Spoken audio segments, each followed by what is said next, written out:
my name is Isabella Peretti. Welcome to the Champion Briefs News. We're going to talk a little bit about what happened in the past 7 days, both domestic and international. We have a lot to cover, so let's just jump right into it.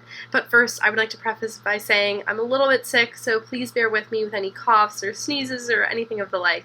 Thanks, guys. Alright, so with regard to international topics, let's go first discussing Narendra Modi.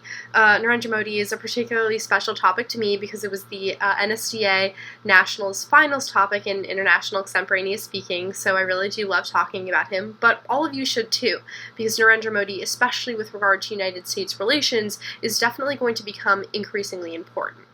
The Council on Foreign Relations reported on September 25th of 2014 that Modi has now focused his diplomacy into seeking big deals when it comes to monetary gain to grow his technology sector, hopefully increasing the amount of jobs that he can have in his country, and overall making India rise to the preeminence that he promised back when he was elected in early 2014. He needs roughly $1 trillion over the next 10 years, not only to mitigate some of the problems insofar as their infrastructure, but also in building very specifically their technology sector to compete with the likes of countries of China and Japan.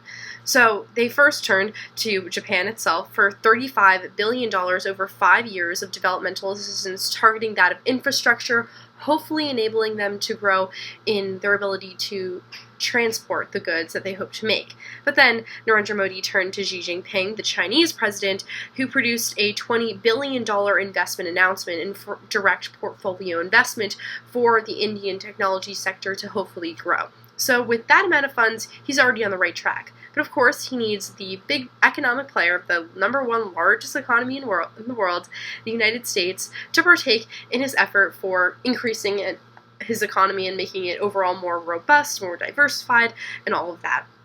So Narendra Modi visited the United States, first going to New York City and then going to Washington, D.C. Let's first talk about his trip to New York City.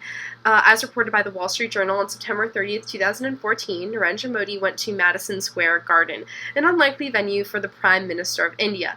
Roughly 18,000 people came together to see Mr. Modi address the crowd not only in issues of India but also in the United States, and promising a relationship that was better off for the both of them. Now, most of the people who were in attendance were Indian Americans. Indian Americans are an important Asian American immigrant group to be cognizant of because they make considerably more than the average American does and more than the average Asian American. As the Pew Research Center explained, they are more likely than any other Asian immigrant to have a college degree, and to the $50,000 average of per capita income in the United States, they make roughly $90,000. So it's perhaps that lucrative investment, or at least the support that Narendra Modi seeks in his own Indian Americans here in the United States, that could allow for some chump change for him. But where he's going to get the big bucks, of course, is going to Wall Street. New York City obviously has Wall Street, and that's where he's going to get the foreign and direct portfolio investment that he so seeks, the one that will actually facilitate the growth in the technology sector.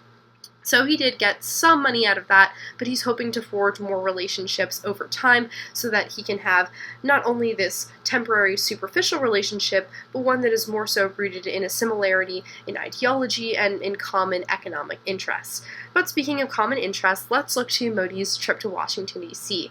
Back in the early 2000s, Narendra Modi intended to come to Washington, D.C., to the United States, but was actually denied entrance into the United States due to some questionable policies that he had as an earlier political figure in the Punjab province when he was dealing with violent protests and some mishandling there. But now in 2014, it seems that President Barack Obama and Mr. Modi have turned a new leaf. And in doing so, not only have they been able to engage in a level of political discourse, but they are actually coming together in a level of cohesion that has been extremely beneficial for future relationships. Because, as explained by the Washington Post on September 30th of 2014, President Barack Obama and Narendra Modi have actually come together in a joint statement published in the Washington Post that literally says, by Barack Obama and by Narendra Modi, in which they delineate their plan for a relationship in the foreseeable future. Now, like many plans between two political figures, it's relatively nebulous, it's a bit vague, but ultimately it promises a few key things. such as a new agenda that realizes concrete benefits for citizens, that enables them to find mutually rewarding ways to expand collaboration in trade, investment, and technology. That, of course, is the big one for India, to harmonize India's ambitious development agenda while also sustaining the United States as a global powerhouse economically. Sounds pretty good. I'd encourage all of you, though, to read the entirety of the article put forth by these two very important men to get the full scope of what they want. But of course, even though this was indeed published, we still need to be very aware of what the future holds. Yes, it's all well and good that they have some benign rhetoric, but what does this mean insofar as actual benefits that will be yielded in the next few months, in the next few years? And will the United States actually be one of India's core partners when it comes to technology, and more so when it comes to trade? And finally, will infrastructure stunt their ability to grow in a technological way? Ultimately, without that infrastructure and the ability to transport the goods, they can't actually garner any revenue. So these are all things we need to bear in mind going into the future.